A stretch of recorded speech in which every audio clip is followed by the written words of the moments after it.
when a company has a lot of clients, obviously a lot of pending is typically payment. Different people have. That is the biggest pain point of any business owner. Yes. So collecting payments is a very tricky problem. So you think AI or a bot can take the awkwardness out of the equation? Exactly. That is what we are actually doing. So our payment collection system it basically just follows up with your client or through let's say a number saying I represent this company, your payment is due and everything. Especially the problem with WhatsApp is that if one of the either party deletes the messages, right? The message is gone. There's no proof or digital proof of what was the communication. Initially, when you're onboarding, everything is happening. You get that advance payment, and nobody cares to document anything, right? And it's a very boring thing to document every single thing, right? So especially this is where we come in, and our systems would basically help you track everything from the start when they onboarded till they finish in a matter of it won't take you more than a couple of minutes to do the entire thing. So how we do that is again through WhatsApp. AI agents is just booming into the market. It's just coming into the market where these AI agents are able to do things for you as the business owner. If you ask it on WhatsApp to send me my company's PAN card, it'll go to your documents, take it and send it to you on WhatsApp. Welcome to yet another episode of Success Secrets, where we interview entrepreneurs from around the city and ask them what the recipe for success is. Today, we have a very special guest, Mr. Nithish. அவர் என்ன பண்றாரு அப்படின்னு சொல்லிட்டு பாத்தீங்க அப்படின்னா பிசினஸஸ்ல உள்ள regular mundane boring repetitive and நான் productive works எல்லாத்தையும் அவர் வந்து ஆட்டோமேட் பண்ணி கொடுக்குறாரு using AI. So welcome to the show Nitish. How are you? So much. I'm good. How are you? Fantastic. Thank you. Super. Yes. So Nitish, இந்த மாதிரி ஒரு வித்தியாசமான ஒரு முயற்சி வந்து how did you get to begin this kind of a journey? Yes, thank you. Great question. So we started a couple of years back. My whole life I've been an entrepreneur. Before this, I had a startup which I later got acquired and I got an exit from it. So in that journey also I was dealing with a lot of people, a lot of different businesses per se. And post that also I joined a venture capital company where in 2 years I was basically handling all their investments, where I got to meet some of the top businesses in the country. Right? The companies that you all see on the news, on the famous portals and everything. I got the opportunity to interact with the top people of those companies, and one thing I understood was that even though the company is a $10 billion company or a $1 billion company, most of their work is all manual, and that we saw as a very big problem. And especially this was mainly happening in India, especially because in the US, if you look at what they do, whenever they start a business, they typically get all of those QuickBooks, Zoho, or all of these ERP, CRM softwares, and then that is when they start the company. So now, especially in India, we don't have that practice in a lot of companies, especially the smaller companies. So we thought this could be a great problem to solve here. And with our team the research that we were doing in the AI space, we thought we could come up with a solution for this, and that is how our company CyberSnow's was started. CyberSnow's. Yes. That's a very interesting name. Yes. So how did you come to name your company CyberSnow's? So of course, number one, we are a tech company, so we wanted to incorporate something into the tech, and cyber was the favorite word among all our team. So that was one thing, and snow was because we wanted to do something with snowflakes. So because if you look at snowflakes, right, if you look at a small place, you see a lot of snowflakes in the same location, and each of it has its own characteristics. Each of it has crystalline structure. Yes, each of it has its own particular shape and structure, right? That is exactly how a company is. Each particular task and each particular team member, each particular employee has their own preference of communication or working or anything. Every single person has their own requirements, right? And all of this get together and form a company. And if you look at a snow-covered field, right, everything is white, but then it has billions of individual factors in it. So we wanted to bring a solution that caters to not just the business owners, but also to every single end-level employee in the company, and build a solution according to what they also want. So that was one of the major reasons why we wanted to name the company CyberSnow's. That was really deep, because the more I think about it, the more I listen to your answers, the more excitement it brings. Because when you're talking about part of a company, which is a very minuscule idea, and you calling that the ultimate atom or the molecule of the company as a very, very unique and beautiful thing, that puts in a lot of confidence to the workers, to the employees, to the whole system and process. So it's a complete top-down approach where the management has an entire faith in every single part of the company. So that's a very original name that actually talks about originality. So great, thank you. Thanks so much. So I have been wanting to ask you, so when you are automating various processes, what are the main processes in business that you think need not be done manually. Right, awesome. So one thing that we see is all of the work that repeats. So whenever people get a new client, let's say you have a bunch of documentation that you have to follow, or just collecting documents from the client, a company has to employ a particular person who is supposed to collect these documents from the client and store it. It's basically basic data entry work, right? Typically, this was initially done in a role of a data entry person and all of those things. The work is repetitive, which does not give any satisfaction to the person who's doing it. And the business is also incurring an expense, a repetitive expense every month to employ that person to do something right now what AI can easily do in a matter of minutes. Right. So initially it would take hours and hours of work to collect this data, store this data. Again, when a human is doing it, it is prone to errors and everything. Right? But with AI and the advancements in AI in the last couple of years, we were able to build solutions that could entirely eliminate any of these data entry and data storage jobs, which initially needed a human. Another space where we think that it could help is especially with client follow-ups and payment collections. So if you look at what we do, right, when a company has a lot of clients, obviously a lot of pending is typically payment. Different Absolutely. people have. That is the biggest pain point of any business owner. Yeah. Yes. So collecting payments is a very tricky problem because typically if you're running a business, it's not about your product or it's not about what you do, it's about the relationship you have with the client. Hesitation to make that call. Yes. When you have been talking for a long time, saying we'll do this, we'll do that, and you've given everything, and the moment payment or something like I know, I feel it. yes, it's very awkward to ask them. So we wanted to solve this problem. So you think AI or a bot can take the awkwardness out of the equation? Exactly. Okay. That is what we are actually doing. So our payment collection systems, it basically just follows up with your client or through let's say a number saying I represent this company, your payment is due and everything. And typically how our clients use it is that if the client calls them and asks like there is some number repeatedly asking for payment, they just say it's our bot and just ask for payment, so please make the payment or something like that. It removes that. It's very nice to shift the blame to someone, right? So it's very easy to do that with our system. So our bot basically follows up with the client, every 3 days once, post a deadline on WhatsApp. You can even make calls and talk just like a human or like a payment or accounts team, saying I'm calling from this particular company's accounts team. Your payment is pending. If the client asks which payment I made all the payments, it could go through the system and see when each payment was made, and it could remind them exactly this is exactly how much is spending in a matter of minutes in real time. So when you're saying that your bot can actually make calls on the company's behalf and speak like a human would. Let's say I'm the client and then I say, okay, no, I have been asking for these deliverables and I've been asking for some revisions in your deliverables, and your operations team has been in touch with me, and there's a lot of things that are pending from your side, and only when those pending things are cleared, I'll clear my dues. So if such a reply comes, so what will your AI bot do? Very good question. This is one of the biggest problems in India especially because most of our communication is very scrambled. Sometimes we talk to the client on call, sometimes we talk to the client on email, sometimes it's WhatsApp and everything, right? Especially the problem with WhatsApp is that if one of the either party deletes the messages, right, the message is gone. There's no proof or digital proof of what was the communication. Initially, when you're onboarding, everything is happening, you get the advance payment, and nobody cares to document anything, right? And it's a very boring thing to document every single thing, right?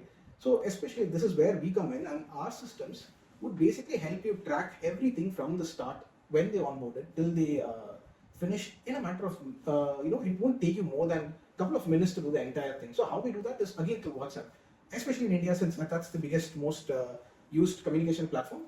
Let's say you are sending, your team is sending a particular document to the client. Instead of them coming to a platform and entering all those data, they can just send it on the WhatsApp saying this document has been sent. They continuously get reminders saying they have to do something. So they can just reply to that reminder saying it's done, and it stores in the system that this particular employee has sent this particular proposal to the client on this particular date and time. So tomorrow when the client says, oh, you haven't given me this, you have delayed this much, you can show him digital data of what is sent when was each product delivered, is there a delay or not, and they can't argue against it because everything is recorded. So this is especially good for people working on a long-term basis with the clients and they have a lot of deliverables to do. This solution is exactly for them. All right, Nithish. Let's say that you have a bot that can do all these activities, okay? And what is it that you are bringing to the business? Why should a business owner hire or utilize this bot of yours, this solution of yours, when they can actually employ people? So what is the actual advantage? You keep saying that you can automate the process, but people are comfortable doing it the traditional way. Yes. So why would they shift to AI-based automation? And what is the specific advantages in terms of numbers that you are bringing to the business? Right. So typically, with what we are seeing in the news and everything, right, people are considering AI that it would replace jobs, but that is not the case here. AI is basically helping your team become more productive.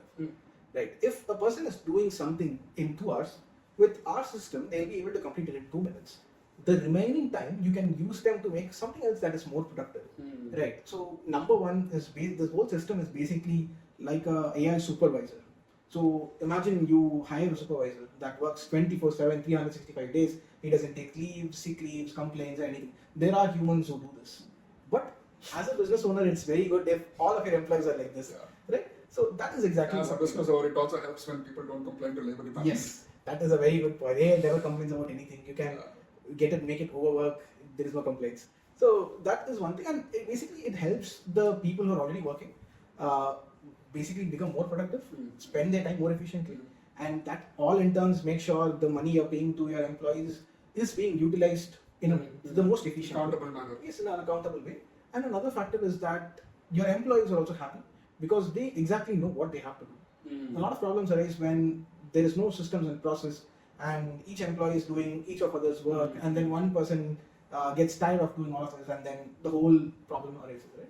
So now everybody knows what they're supposed to do, what is their work, and when they have completed it. So there is no problem. Essentially, what we bring to the business is that we basically help the business go autopilot and help the owner focus on something else, like bringing more revenue into the company in terms of sales and everything, instead of focusing on firefighting and following up with the employees to get work done and everything. So our system basically put the business as an autopilot for the business owners.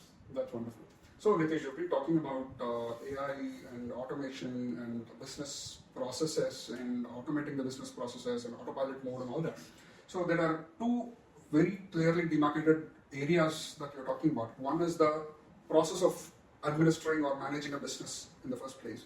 And the second one is a tech sphere, Yes. where you make codes or write programs or make softwares which does these activities for you. So there are two clear things. One is the tech area and the other one is management. So, and both of these subjects are very, very vast in the respective domains. And one of those very, very few domains that are constantly evolving with today's age. Yes. So how are you coping up with these changes that are happening in everyday sphere in these two very, very versatile spheres? Yes.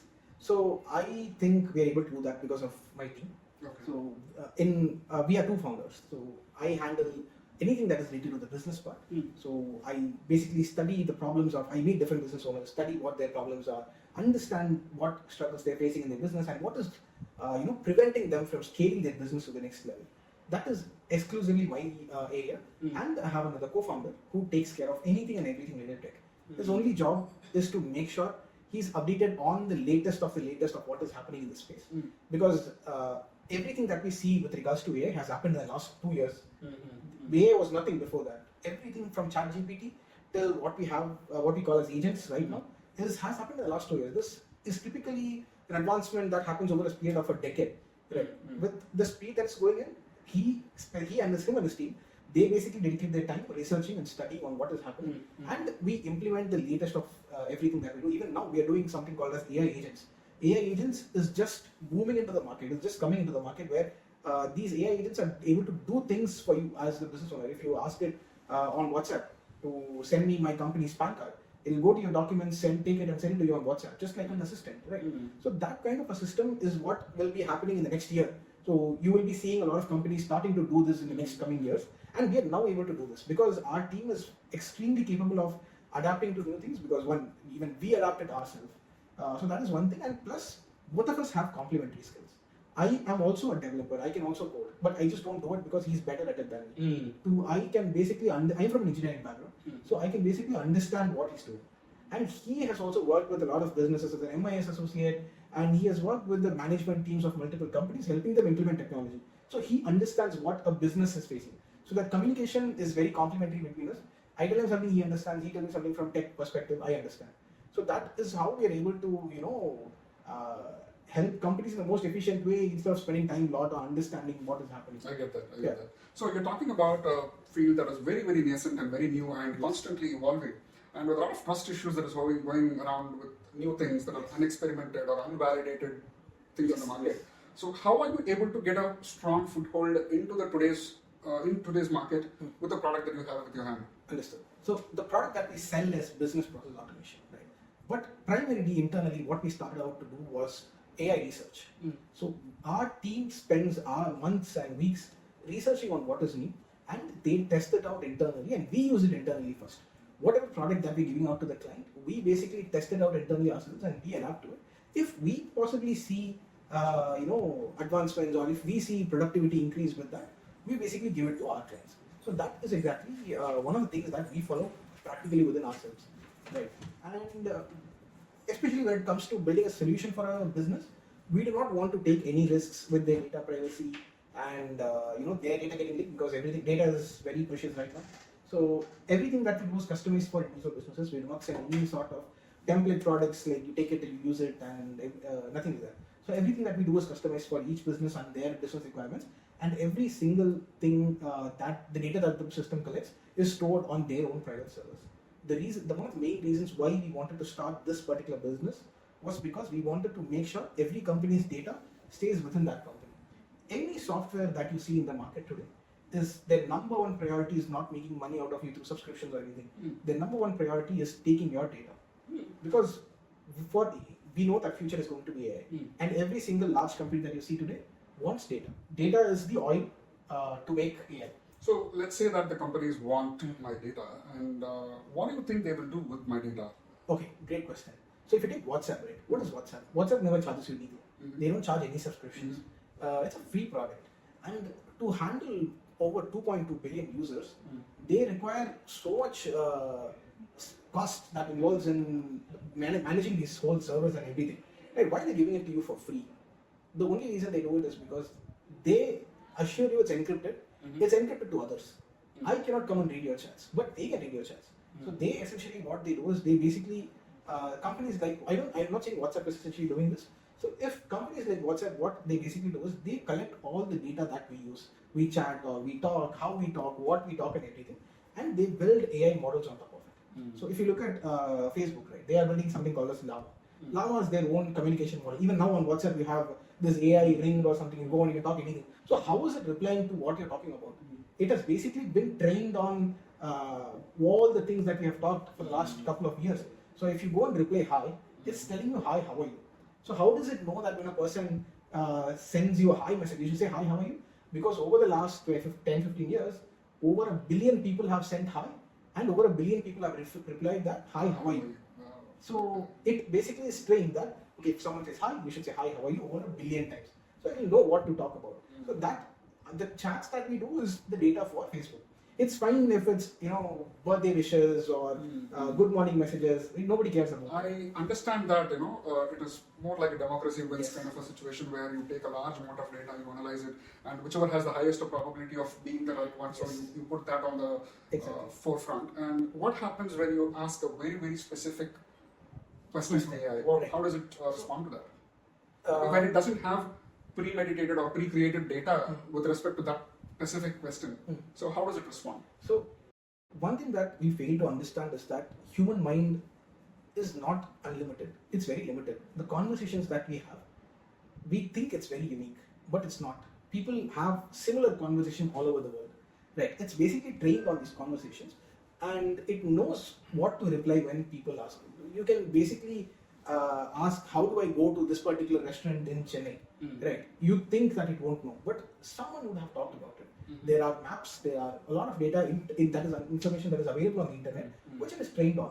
So if you ask a particular question, so if you ask what is my company's last year's profit, if it's not available on the internet, but there is people are working towards solving this. It's a solution for them. It's not a solution for people like us because our data is going out. But for them, people in the West, OpenAI, Google, and all these people, they're trying to build a solution that can basically answer anything. Right? Even if you ask what is the revenue of my company, you should be able to figure it out from somewhere and give it to you. That is a solution that we are all going towards. But in order to prevent that from my data getting into the market, so I want to keep it protected. So the problem that it currently has is hallucination, something called as hallucination. So AI hallucinates. So if you ask what is my company revenues data, it will basically give you some random answer. It will tell you it's 100 crore, 200 crores, and all of those things because it's hallucinating. It's thinking you're some other company. It's not. Some AI is trained to give you a straight no answer. Some AI, it just rambles about something. But it does that today, and everything has happened in the last 2 years, like I told before. 10 years down the line, maybe they have all our data. So, in order to prevent that from happening, our systems basically help you shield your data within your own company, your own service. All right. So, what kind of business owners will benefit from your services? Right. So, the typical business owner that we serve is people who have more than 10 to 15 employees. Okay. Right. Because under that, you're able to manage yourself. And I believe that you should not implement a technology or a system like this when you have less than 10 employees. Because at the initial stages, you need to have that relationship with your employees, that communication, share the vision with your employees is very important. But when they cross above 10 employees, it means that you're scaling. It means that you're growing.